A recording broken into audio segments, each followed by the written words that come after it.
As 2021 draws to a close, I'd like to thank our friends, viewers, and partners for making this such an extraordinary year for the Trinity Forum.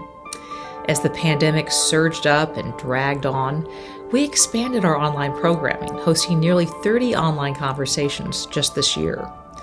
And as division and alienation grew deeper and more toxic, we nearly doubled our discussion group offerings, hosting 48 this year to encourage connection, reflection, and conversation among those joining us. Your response has been extraordinary. Since the pandemic first struck, we've been grateful to host nearly 80,000 participants, including thousands of international viewers from over 100 different countries. More than 50,000 hours of programming, all dedicated to faithfully exploring the big questions of life, have been watched on our YouTube channel or our website. Earlier this year, we also launched our Trinity Forum Conversations podcast, bringing our online programming to a new format, and have since seen nearly 50,000 downloads. And we've been delighted to welcome nearly 6 times as many first-time members in the Trinity Forum Society than we did just a few years ago.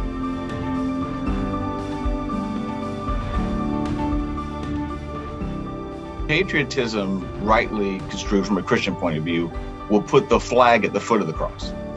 Christian nationalism wants to drape the cross over them. Jane Austen teaches me to not be so time-bound or so nostalgic about how things used to be or what used to be respectable that I don't see the potential for newer forms and newer ways. The answer to conspiracy theory over the long term is in many ways building better institutions and building better communities and doing that hard work. Artists can be the first, right? Frontline workers to be an emissary into cultural arenas where everything is mysterious, everything is contested, and we can be the one to name that and bring back something that is beautiful from that. Traditions survive precisely by finding new syntheses, by figuring out, here's the thing we're carrying forward that we don't want to change. Here's the thing we might need to change. Here's the space in between them.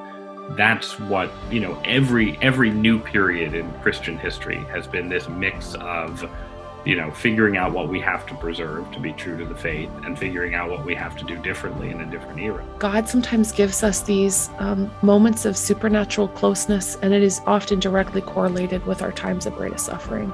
God's presence is really it is really God's amazing A-game. But that in a way is why we need the power of community and church and others, is because when it fades, we will need to be carried, and we will need those reminders that we are beloved when we feel disposable.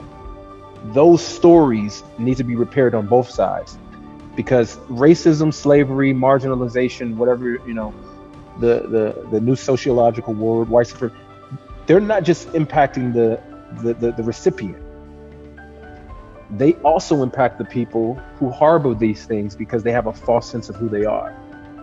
We're so grateful to all of you, our viewers, Trinity Forum Society members, new friends, guests, and sponsors who have helped make this a historic year for the Trinity Forum.